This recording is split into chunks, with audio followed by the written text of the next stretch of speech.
প্রিয় শিক্ষার্থীবৃন্দ, প্রীতি ও শুভেচ্ছা। এইচএসসির বাংলা দ্বিতীয় পত্রের সিলেবাসের একটি গুরুত্বপূর্ণ অংশ হচ্ছে বাংলা উচ্চারণের নিয়ম।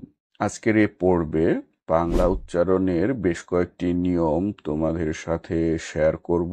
এটি তোমাদের শর্ট সিলেবাসের অন্তর্ভুক্ত, অর্থাৎ এই অংশ থেকে তোমাদের ফাইনাল পরীক্ষাতে অবশ্যই প্রশ্ন থাকবে। তো চলো এখন নিয়মগুলো দেখে নেওয়া যাক।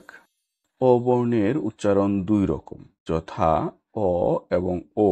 সাধারণ বা স্বাভাবিক বা বিবৃত উচ্চারণ অ, কিন্তু পাশের ধ্বনির প্রভাবে অ কখনো কখনো ও এর মতো বা সংবৃত উচ্চারিত হয়। অ ধ্বনির স্বাভাবিক বা বিবৃত উচ্চারণের নিয়ম। অ বর্ণের স্বাভাবিক উচ্চারণের উদাহরণ অনেক, কথা, অনাথ, অনাচার, পটল, কলম। শব্দের আদিতে না বোধক অ এর উচ্চারণ বিবৃত হয়, মানে স্বাভাবিক হয়। যেমন অনাচার।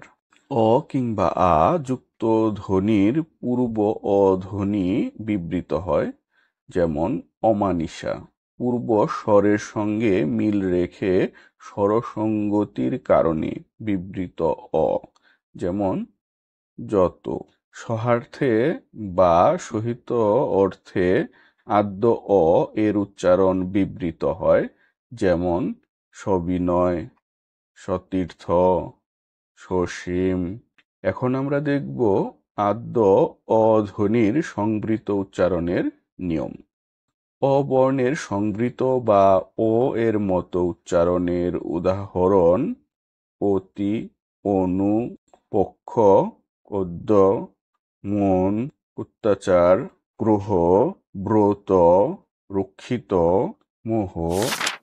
পরের নিয়মটি হচ্ছে শব্দের আদিতে যদি অ থাকে এবং তারপর হ্রস্বইকার, দীর্ঘইকার কিংবা হ্রস্ব উকার বা দীর্ঘ উকার থাকে, তবে সে অ এর উচ্চারণ ও কারের মতো হয়, যেমন অভিধান, নদী, অনুরোধ ইত্যাদি। শব্দের আদ্য অ এর পরে জ ফলাযুক্ত ব্যঞ্জন বর্ণ থাকলে সেক্ষেত্রে অ এর উচ্চারণ সাধারণত ও এর মতো হয়, যেমন কন্যা। জ ফলাযুক্ত ব্যঞ্জন হচ্ছে দন্তন্য, তার পূর্বে ও পর সাথে অ যেটা আছে সেটা ও এর মতো হচ্ছে। শব্দের প্রথমে যদি অ থাকে এবং তারপর ঋকার যুক্ত ব্যঞ্জন বর্ণ থাকলেও সে অ এর উচ্চারণ ও কারের মতো হয়, যেমন মসৃণ। এখানে অর পরে ঋকার রয়েছে। একইভাবে বক্তৃতা। আদ্য অ এর পর ক্ষীয় থাকলে সে অ এর উচ্চারণ সাধারণত ও কারের মতো হয়ে থাকে, যেমন দক্ষ, রক্ষা। শব্দের প্রথমে অ যুক্ত র ফলা থাকলে আদ্য অ এর উচ্চারণ ও কারের মতো হয়, যেমন ক্রম, গ্রন্থ, প্রভাত ইত্যাদি। অন্ত ও ধ্বনির সংবৃত উচ্চারণের নিয়ম। একাক্ষর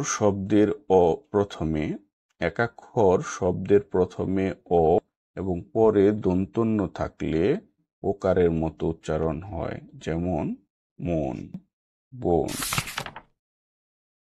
তিন বা তার অধিক বর্ণে গঠিত শব্দের মধ্যে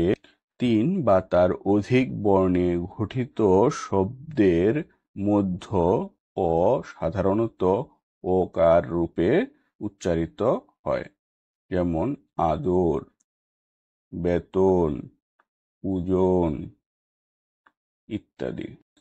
ত বা ইত প্রত্যয় যোগে গঠিত বিশেষণ পদের শেষ অ ধ্বনি বা বা ইত প্রত্যয় যোগে গঠিত বিশেষণ পদের শেষ অ ধ্বনি ও ধ্বনিতে পরিবর্তিত হয়, যেমন উপনীত, নত ইত্যাদি। প্রত্যয় এখানে কি? ইত আর ত।